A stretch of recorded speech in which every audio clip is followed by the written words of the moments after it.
10월 31일 화요일 구약성경 열왕기상 22장 41절에서 53절 말씀 여호와 앞에서라는 제목을 가지고 말씀을 살펴보겠습니다.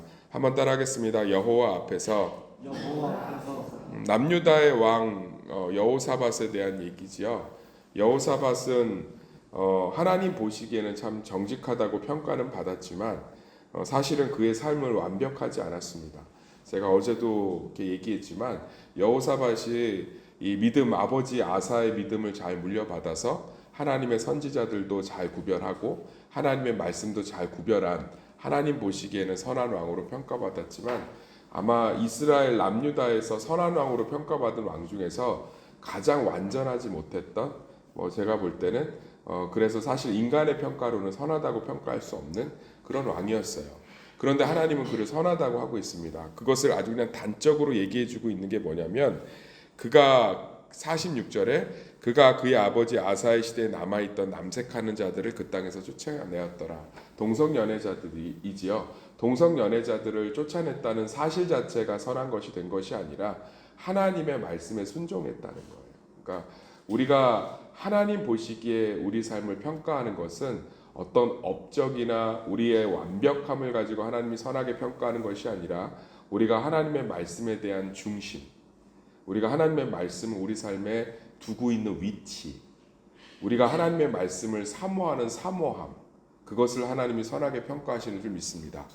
일단 산당을 폐하지를 못했어요. 그러니까 이 산당이 뭐냐면 예배를 말씀 중심으로 드리지 않아도 된다, 이렇게 여지를 줄 수 있는 곳이에요. 그러니까 예배는 예루살렘에서 드려야 돼요. 왜 예루살렘에서 드려야 되냐면 그걸 지금 시대로 해석하면 안 돼요. 그러니까 예배는 본당에서 드려야 돼. 예배는 본교회에서 드려야 돼. 구약 성도들의 하나님이 예루살렘에서 예배를 드리라고 했으니까 그렇게 일치시키면 안 돼요. 지금은 축복의 시대예요. 예수님 때문에 우리는 하나님의 말씀을 붙드는 그곳이 예배의 장소가 되는 줄 믿습니다. 그래서 북한 지하교회 성도들도 포로 수용소에 갇혀 있는 포로들도 저 탄광의 갱도도 시장의 그 번화한 한복판에서도 하나님의 말씀을 떠올리는 순간, 그곳에서 예배할 수 있는 거예요.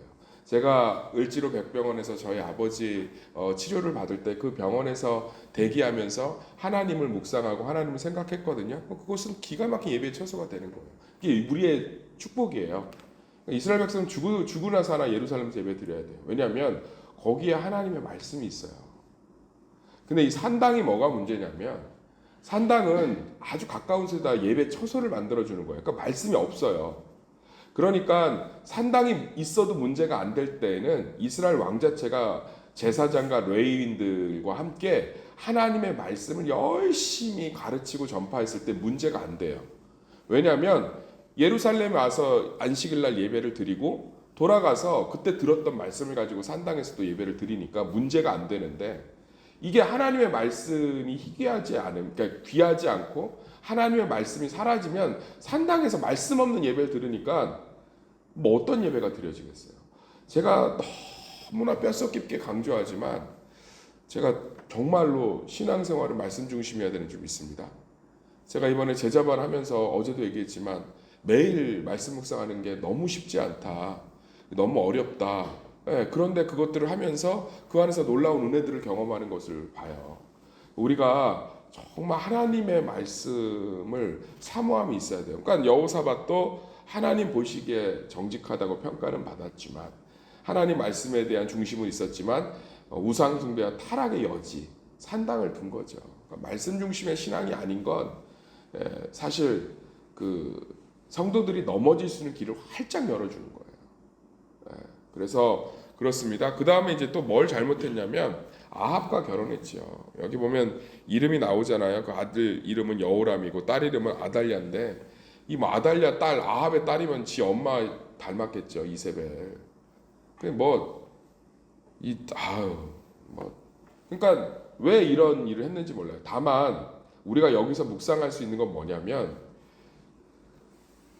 지금 이 여호사밧이 왕이 된 시기, 그리고 이 아합이 아람 전투에서 세 번째 전투에서 그 솔깃에 화살 맞아서 무심코 쏜 화살 때문에 죽은 그 시기들을 보면 이 여호사밧이 아합